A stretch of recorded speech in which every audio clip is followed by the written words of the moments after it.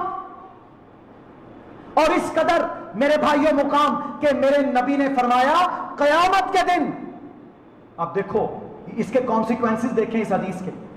قیامت کے دن جب کہیں سایہ اور پانی نہیں ملے گا اور لوگ پسینوں میں ڈبکیاں کھا رہے ہوں گے. بخاری, مسلم, ترمذی, ابو داؤد, ابن ماجہ, نسائی, مسند احمد, مسند ابو یعلا, 20 کتابوں کے اندر یہ متواتر حدیث موجود ہے. رسول اللہ صلی اللہ علیہ وسلم نے فرمایا قیامت کے دن جب لوگ اپنے پسینوں میں ڈبکیاں کھا رہے ہوں گے اور گرمی کی شدت ہوگی, سایہ نہیں ہوگا, وہاں حوض کوثر اللہ نے جو مجھے عطا کیا ہے, انا اعطیناک الکوثر, جو اللہ نے مجھے عطا کیا ہے, وہاں پر میں ایک پانی کا اس کا گلاس پلا دوں گا تو بندے کو پھر پیاس نہیں لگے گی. اور حوض کوثر پر کیا فرمایا, میرے دائیں طرف ابو بکر کھڑا ہوگا, میری بائیں طرف عمر کھڑا ہوگا. ارے بدبخت جن کو اللہ کے نبی نے حوض کوثر کا بھی ساتھی قرار دیا, تو ان کو کافر اور فاجر قرار دیتے. ایسے لوگوں کو نیشنل ایکشن پلان کے تحت اندر کرنا چاہیے, پابندی لگانی چاہیے تاحیات, تاکہ وہ ایسی باتیں نہ کر سکیں. اور اگر یہ نہیں نہ ہوتا تو پھر میرے بھائیو امت مسلمہ میں انتشار کا, کافروں کا وہ سارا سازش کا نمونہ تو ظاہر ہو جائے گا, شرارتیں تو ہوں گی. تو اس لیے یہ بالکل واضح باتیں ہیں اور ان میں کوئی شک و شبے والی بات نہیں ہے. اللہ رب العزت ہمیں خلفائے راشدین, صحابہ کرام, اہل بیت اطہار, ازواج مطہرات, ان سب سے محبت کرنے کی توفیق عطا فرمائے اور ہمیں افراط و تفریط سے, کسی کو حد سے بڑھانا اور کسی کو بالکل کم کر دینا, اس سے بچنے کی توفیق عطا فرمائے. وآخر دعوانا ان الحمدللہ رب العالمین.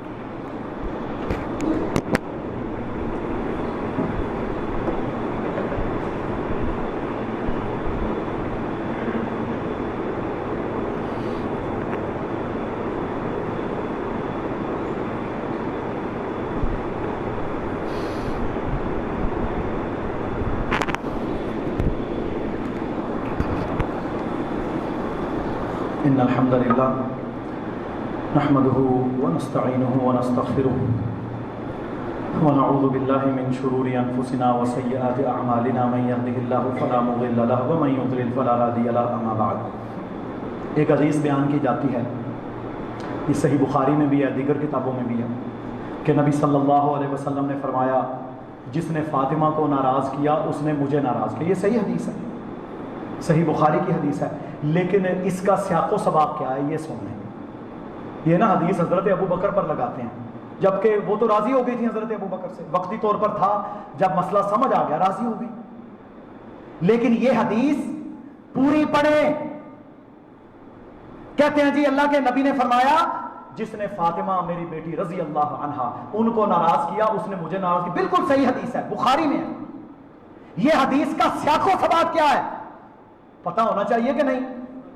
سیاق و سباق یہ ہے کہ سیدنا علی رضی اللہ تعالی عنہ نے ایک دفعہ رسول اللہ صلی اللہ علیہ وسلم کی زندگی میں ابو جہل کی بیٹی سے شادی کرنے کا ارادہ کیا. یہ صحیح بخاری کی لمبی حدیث ہے. کس نے ارادہ کیا؟ حضرت علی نے. ان کے لیے جائز تھا. حضرت فاطمہ رضی اللہ تعالی عنہ فطری طور پر پریشان ہوئی. اور بھائی اللہ کے نبی صلی اللہ علیہ وسلم کی 9 ازواج تھیں ایک وقت میں, ٹوٹل 11. ٹھیک ہے, ازواج مطہرات, ان کا بھی آپس میں کچھ نہ کچھ برتن کھڑکتا رہتا تھا. یہ ایک فطری بات ہے. سوکن کو 100% کوئی بھی برداشت نہیں کر سکتا. پاکستانی تو کہتے ہیں زہر پیا, انہیں دوسری شادی کا نام لیا کیوں؟ ہمارے تو یہاں یہ ہے نا, لیکن شریعت میں کیا ہے؟ شریعت میں اللہ نے اجازت تو دی ہے، یہاں کی عورتوں کہ انہوں زہر پیا۔ بات یہ ہے کہ سیدہ فاطمہ رضی اللہ تعالی عنہا پریشان ہوئی کہ ابو جہل کی بیٹی سے شادی کر رہے ہیں۔ اچھا، ابو جہل کی بیٹی سے شادی کے حوالے سے رسول اللہ صلی اللہ علیہ وسلم بھی پریشان ہوئے کہ اسلام کا سب سے بڑا دشمن ہے اور میرے داماد نے اس کی بیٹی کے ساتھ نکاح کرنے کا ارادہ کیا۔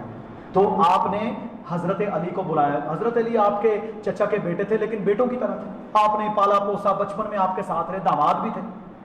تو بلایا اور کہا علی میں تم پر حلال کو حرام نہیں کر رہا، یعنی تیرے آپ کے لیے کوئی بھی دوسرا نکاح کرنا جائز ہے، لیکن ابو جہل کی بیٹی سے، اسلام کا جو دشمن ہے، اس کے ساتھ نکاح نہ کرو جب تک میں ہوں۔ ابو جہل کی بیٹی بھی اگر مسلمان ہو جائے تو کوئی حرج نہیں، لیکن آپ نے بڑی واضح بات کی۔ اور اس حدیث میں پھر آپ صلی اللہ علیہ وسلم نے فرمایا کہ میری بیٹی اس وجہ سے پریشان ہے کہ اسلام کے سب سے بڑے دشمن کی بیٹی میری سوکن بنے گی۔ اور فرمایا کیا فرمایا؟ فرمایا جس نے فاطمہ کو ناراض کیا اس نے مجھے ناراض کیا۔ یہ ہے حدیث، اٹھائیں صحیح بخاری پوری پڑھ لیں۔ اب اس میں کیا یہ حضرت ابو بکر کے بارے میں ہے؟ اور بھائی یہ تو ایک اور سیاق و سباق کے اندر اللہ کے نبی نے حضرت علی کو فرمایا تھا رضی اللہ تعالیٰ عنہ، اٹھا کے کہاں کی بات کہاں لگا دیتے ہیں اور تان کرنے کا موقع ڈھونڈتے ہیں۔ کتنی واضح روایت ہے۔ تو میرے محترم بھائیوں، بات یہ ہے کہ فتنہ پرستی پھیلتی تب ہے جب جہالت ہوتی ہے، جب منبر پر جاہل کھڑا ہوگا جو جھوٹ اور میرے بھائیوں واہی روایات اور من گھڑت قصے بیان کر کر کے ایک ہی کام ہے، نعوذ باللہ، کہ ازواج مطہرات پر کیچڑ اچھالا جائے، خلفائے راشدین پر کیچڑ اچھالا جائے، تو پھر میرے بھائیوں شاری۔ اسی طرح سیدنا حسین رضی اللہ تعالیٰ عنہ کی شہادت بہت بڑا سانحہ ہے۔ ہمارا یہ ایمان ہے اللہ تعالیٰ کی لعنت ہو ان لوگوں پر جنہوں نے نواسۂ رسول صلی اللہ علیہ وسلم اور آپ کے خانوادے کے لڑکوں کو شہید کیا۔ نوجوانوں کو اللہ کی لعنت ہو، کبیرہ گناہ ہے۔ حضرت حسین رضی اللہ تعالیٰ عنہ کردار کے پختہ، ایمان میں پختہ، اور آپ رضی، میں نے بے شمار مرتبہ یہ تفصیلی واقعہ بیان کیا ہے، صرف ایک بات بیان کرتا ہوں۔ آپ مدینہ سے چلے، دیکھیں نا، سیدنا علی رضی اللہ تعالی عنہ کی شہادت ہوئی، آپ زخمی ہوئے، آپ نے اپنے بعد کسے خلیفہ مقرر کیا؟ حضرت حسن کو، اپنے بیٹے کو۔ اسی طرح ہے نا، حضرت حسن کو خلافت میں کسی کو خلیفہ کے لیے مقرر کرنا بھی جائز ہے اور شورا بنا کر چھوڑ دینا بھی جائز ہے کہ ان میں سے کسی کو بنا۔ حضرت ابو بکر نے مقرر کیا تھا کہ میرے بعد خلیفہ کون ہوگا؟ عمر ہوں گے۔ حضرت عمر نے مقرر نہیں کیا، فرمایا یہ 6 لوگ ہیں، ان 6 میں سے ایک کو خلیفہ بنا دو۔ اسی طرح تو حضرت علی نے اپنا خلیفہ مقرر کیا کس کو؟ سیدنا حسن رضی اللہ تعالیٰ۔ اسی طرح حضرت معاویہ رضی اللہ تعالیٰ عنہ نے اپنے بعد خلیفہ مقرر کیا اپنے بیٹے یزید ابن معاویہ کو۔ ہم نہیں کہتے کہ وہ کوئی خلیفہ راشد تھا، وہ بڑا یہ تھا، بڑا وہ تھا، لیکن میرے بھائیوں شروع سے لے کر آج تک امت مسلمہ کے کسی امام نے اس کی تکفیر بھی نہیں کی۔ فسق و فجور، امام ابن تیمیہ رحمۃ اللہ علیہ نے منہاج السنہ میں لکھا، کہا میں یہ نہیں کہتا کہ وہ کوئی خلیفہ راشد ہے یا ابو بکر و عمر کی طرح ہے، وہ عام بادشاہوں کی طرح تھا جن میں خیر شر دونوں جمع ہوتے ہیں۔ لیکن حضرت حسین نے کیا فرمایا تھا کربلا میں؟ فرمایا مجھے شہید کرنے والے یا مجھے جو لوگ شہید کرنا چاہتے ہیں یہ وہی کوفی ہیں، یہ وہی کوفی ہیں، شیعاتنا، جو ہمارے شیعہ سے مراد ہے ساتھی، یہ وہی کوفی ہیں، شیعاتنا، ہمارے شیعہ، جنہوں نے مجھے اتنے خط لکھے اور کوفہ میں بلایا اور آج مجھے شہید کرنا چاہتے ہیں۔ پھر جب وہ نہ مانے، دیکھو نا، مسلم بن عقیل آئے، مسلم بن عقیل کو انہوں نے شہید کیا، حضرت حسین آئے رضی اللہ تعالیٰ عنہ. یہ مدینہ ہے، یہ کوفہ ہے، یہ شام ہے. آپ رضی اللہ تعالیٰ عنہ کی شہادت کربلا میں ہو رہی ہے. کربلا والا روٹ مکہ سے کوفہ والا روٹ نہیں ہے، یہ میرے بھائیوں کوفہ سے شام والا روٹ ہے.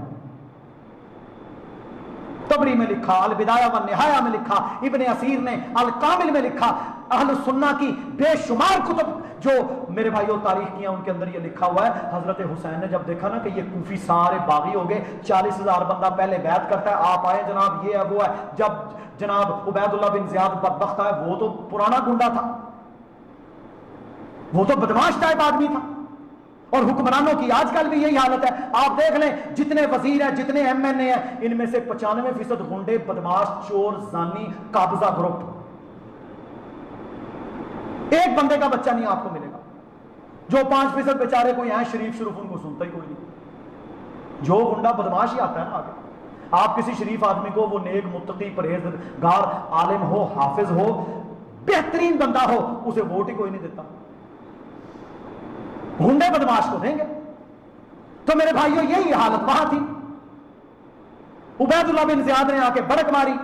بڑک سن کر سارے وہ 40,000 جناب پیچھے بھاگ گئے. ایک بھاگا، دوسرے بھاگے، چوتھا بھاگا، سارے ہی بھاگ گئے. اور جب حضرت حسین کو رستے میں خبر ملی، انہوں نے اپنے قافلے کا رخ شام کی طرف موڑ دیا. میں تو میرے بھائیوں اس پر تفصیلی خطبے پچھلے 15 سالوں میں دے چکا ہوں.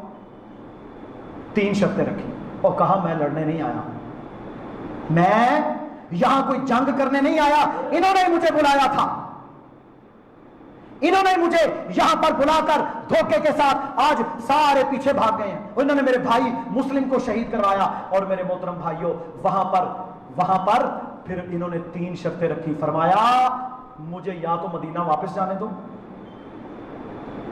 انہوں نے میرے ساتھ دھوکہ کیا، یا مجھے سرحدوں پر جانے دو، میں کافروں کے خلاف لڑ کے شہید ہو جاؤں گا، اور یا مجھے شام جانے دو.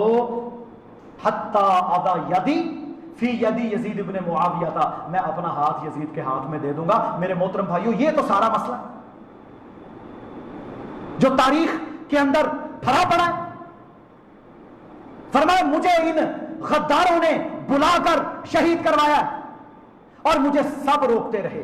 حضرت عبداللہ بن عباس چچا تھے، انہوں نے روکا. اور انہوں نے کیا کہا؟ جائیں تاریخ کی کتابوں کو پڑھیں، حدیث کی کتابوں کو پڑھیں. ابن عباس رضی اللہ تعالیٰ عنہ نبی صلی اللہ علیہ وسلم کے چچا کے بیٹے، حضرت علی کے چچا کے بیٹے، انہوں نے مکہ میں حضرت حسین رضی اللہ تعالیٰ عنہ اپنے بھتیجے کو خاندان کے سمیت جاتے ہوئے روکا. کہا بیٹا نہ جائیں، نہ جائیں، یہی وہ ظالم ہیں جنہوں نے آپ کے والد محترم کو شہید کیا تھا، یہ دھوکہ دیں گے.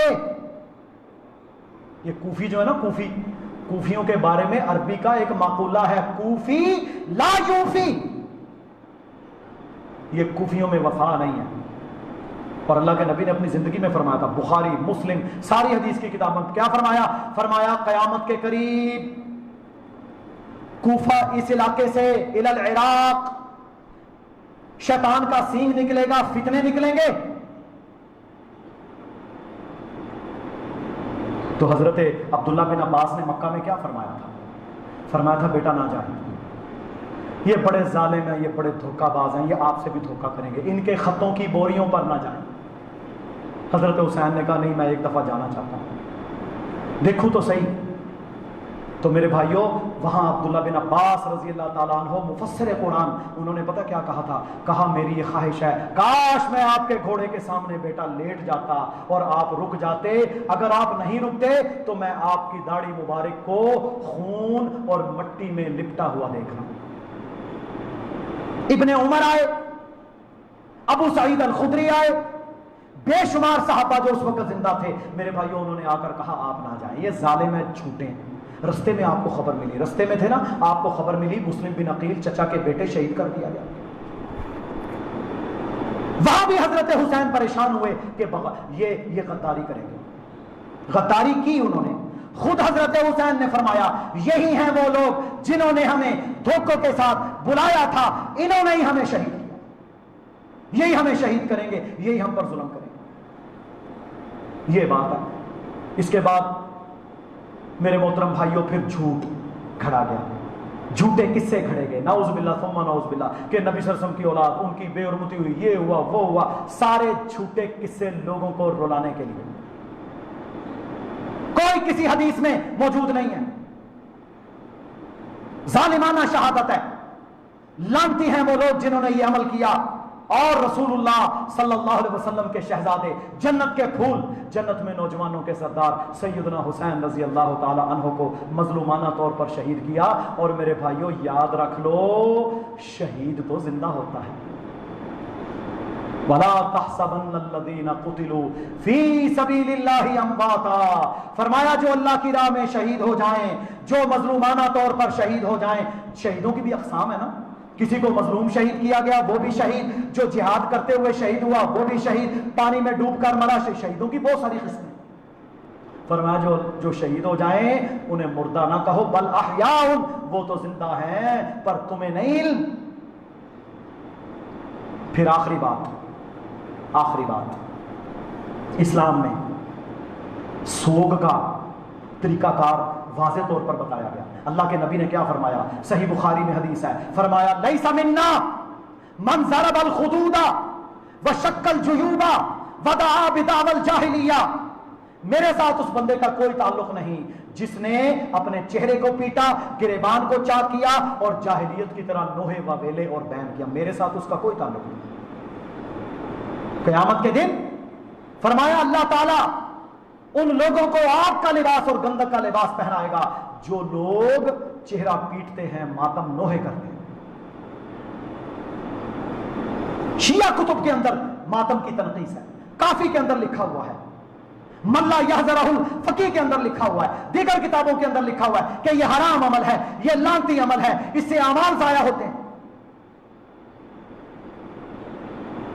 لوگوں کو اس طرف لگا دیا۔ سو کا کیا طریقہ ہے؟ ام حبیبہ ام المؤمنین، صحیح بخاری کتاب الجنائز کی حدیث ہے، اللہ اکبر، جب ان کے والد محترم سیدنا ابو سفیان رضی اللہ تعالیٰ عنہ شہید ہوئے، اب دیکھو نا، نعوذ باللہ، حضرت ابو سفیان کو گالی، حضرت معاویہ کو گالی۔ حضرت ابو سفیان کون؟ اللہ کے نبی کے سسر، دشمن کی بیٹی کوئی اپنے نکاح میں لیتا ہے؟ حضرت معاویہ رضی اللہ تعالیٰ عنہ جن کے بارے میں اللہ کے نبی نے دعا کی، یا اللہ اس کو ہدایت والا اور ہدایت پھیلانے والا بنا دے، وہ اللہ کے نبی کے سالے تھے۔ جب حضرت ابو سفیان فوت ہوئے تو آپ کی بیٹی جو ام المومنین ہے، ازواج مطہرات میں سے ہیں، کیا فرمایا؟ 3 دن گزرے ہیں، تیسرا دن جب ختم ہونے کو آیا، اپنی نوکرانی سے کہا جاؤ خوشبو لے کر آؤ، اپنے جسم پر خوشبو لگائی اور کہا مجھے اس کی ضرورت نہیں تھی، پر میں نے اللہ کے نبی کی زبان مبارک سے یہ سنا تھا، کسی عورت کے لیے یہ جائز نہیں کہ وہ کسی کے مرنے پر بھی 3 دن سے زیادہ سوگ کرے، سوائے اس عورت کے جس کا خامد فوت ہو جائے، اس کا سوگ 4 مہینے 10 دن۔ سوگ کس کے لیے؟ عورت کے لیے۔ کتنے دن؟ 3 دن۔ خامد فوت ہو تو 4 مہینے 10 دن۔ سوگ کیا ہے؟ احداد ہے۔ احداد کیا ہے؟ بھڑکیلے کپڑے، خوشبو، میک اپ، بناؤ سنگھار، نکاح کا پیغام، صرف عورت کے لیے 3 دن۔ مردوں کے لیے تو سوگ کی کوئی مدت نہیں ہے، مرد تو جنازہ پڑھے گا، جنازے میں دعا کرے گا، اس کے بعد جہاں جی چاہے دعائیں کرتا رہے۔ آخری بات کرنے لگا ہوں، ہزاروں نبیوں کو اللہ نے دنیا میں بھیجا، ابو بکر رضی اللہ تعالیٰ عنہ سے لے کر آج تک لاکھوں کی تعداد میں مسلمانوں کے مجاہد، مسلمانوں کے امام، مسلمانوں کے بڑے بڑے تابعین، بڑے بڑے صحابہ، بڑے بڑے تبع تابعین شہید ہوئے کہ نہیں؟ بدر کی شہادتیں، احد کی شہادتیں، احزاب حنین کی شہادتیں، یرموک کی شہادتیں، قادسیہ کی شہادتیں، اور اس سے پہلے اس سے بھی بڑی شہادتیں، حضرت یحییٰ علیہ السلام کی شہادت، حضرت زکریا علیہ السلام کی شہادت، حضرت دانیال علیہ السلام کی شہادت، حضرت حنظلہ بن صفوان علیہ السلام کی شہادت، بڑے بڑے انبیاء ان کی شہادتیں ہوئیں، اور تفاسیر میں لکھا ہوا ہے ایک ایک دن میں 40 بنی اسرائیل نے اپنے نبیوں کو شہید کیا۔ اگر مسلمان سید الشہداء حضرت حمزہ کی شہادت اللہ کے نبی کی زندگی میں ہوئی نا. احد کے میدان میں حضرت حمزہ کی شہادت بھی ہوئی, آپ کا نعوذ باللہ مسئلہ بھی کیا گیا, کلیجہ بھی کاٹا گیا, سب کچھ ہوا. کیا اللہ کے نبی نے ماتم کیا؟ کیا اللہ کے نبی نے جلوس نکالے؟ کیا اللہ کے نبی نے نعوذ باللہ زنجیر زنی کا حکم دیا؟ اگر امت مسلمہ کے لوگ نبیوں سے لے کر صحابہ تابعین تبع تابعین کے شہداء کی اس طرح سوگ منانا شروع ہو جائیں تو پورے سال میں کوئی ایک دن بھی نہیں بچتا جس میں سوگ نہ ہو. سارا سال پھر پیٹتے رہو, سارا سال پھر سوگ میں رہو. نہ نکاح جائز, نہ بیوی کے پاس جانا جائز, نہ شادی جائز. یہ کیا لوگوں نے میرے بھائیوں کا, اور اہل سنت کے لوگ بھی بیگی بلی بن کے ہر وہ بات جو کفر شرک خباستیں سب ایکسپٹ کرتے جا رہے ہیں. دیکھیں نکاح میں کنجر خانہ نہ ہو, نکاح میں ڈانس گانا یہ تو ویسے ہی ناجائز ہے. نکاح عبادت ہے, نکاح سنت ہے, نکاح دین ہے, چاہے 10 محرم کو کرو. پھر کہتے ہیں جی قاسم دی مہندی, یہ مہندی تو ہے ہی ہندوؤں کی رسم. مہندی تو شادی کی نکلتی ہے نا. عجیب و غریب قسم کے جھوٹے وا خود محرم کے اندر شادی حلال قرار دے رہے ہیں, قاسم دی مہندی. تو بات یہ ہے دین پر چلیں. دین قرآن و سنت کا نام ہے, دین وحی الہی کا نام ہے. اللہ کے نبی 23 سالہ زندگی گزار کر گئے ہیں, آپ نے سب کچھ بتا دیا, ہر چیز واضح طور پر بیان کر دی ہے. جب آپ اس پر چلیں گے آپ افراط و تفرید سے بچ جائیں گے, ورنہ بربادی ہی بربادی ہے. اور محرم میں کرنا کیا ہے؟ اللہ کے نبی سے فرمایا 9 اور 10 محرم کا روزہ رکھا کرو. کل 9 پرسوں 10 روزہ رکھیں. یہودی رکھتے تھے, حضرت موسیٰ علیہ السلام کو اللہ نے فتح عطا کی, آزادی اور فتح کی خوشی میں رسول اللہ نے روزہ رکھا. آپ کو پتا تھا کہ سیدنا حسین کی شہادت ہونی ہے, اس کے باوجود روزہ رکھا. اور فرمایا کہ رمضان کے روزوں کے بعد سب سے افضل نفلی روزے محرم کے روزے ہیں. 9 اور 10 کا روزہ رکھیں اور 1 سال کے گناہ معاف. یہ عمل نہیں کرتے. سبیلا لگاؤ, پانی پیو, الٹا کام, ہر وہ کام جو شریعت نے بتایا اس کے الٹ چلنا ہے. دین پر آ جائیں, کتاب و سنت پر آ جائیں. یہی میرے بھائیوں کامیابی کا راستہ ہے. ہمیں کوئی کسی کے ساتھ ذاتی دشمنی نہ تھی نہ ہے. ہم تو فرقہ واریت پاکستان میں انتشار کے خلاف ہیں, لیکن حق یہی ہے کہ دین اللہ کی وحی کا نام ہے, دین رسول اللہ کی سنت کا نام ہے. اس کے علاوہ دین کوئی نہیں. اللہ تعالی ہمیں افراط و تفرید سے بچتے ہوئے سیدھی راہ پر چلنے کی توفیق عطا فرمائے. آخری اعلان ہے, حاجی بشیر صاحب مرکز کے سامنے رہتے ہیں, یہاں کے پکے نمازی ہیں, ان کی بھابھی فوت ہو گئی ہیں. ان کی نماز جنازہ کھائی کے اندر 3 بجے ادا کی جائے گی. جو بھائی وہاں شامل ہونا چاہے ہو جائیں. اللہم اغفر لنا وللمؤمنین والمؤمنات والمسلمین والمسلمات والف بین قلوبہم واصلح ذات بینہم وانصرہم علی عدوک وعدوہم. اللہم لعن الکفرۃ الذین یصدون عن سبیلک ویکذبون رسلک ویقاتلون اولیاءک. اللہم خالف بین کلمتہم وزلزل اقدامہم وانزل بہم بأسک الذی لا ترده عن القوم المجرمين. اللهم انصر الاسلام والمسلمين. اللهم اعز الاسلام والمسلمين. اللهم انصر المجاهدين في كل مكان. اللهم انصرهم واحفظهم. ربنا آتنا في الدنيا حسنة وفي الآخرة حسنة وقنا عذاب النار. سبحان ربك رب العزة عما يصفون وسلام على المرسلين والحمد لله رب العالمين.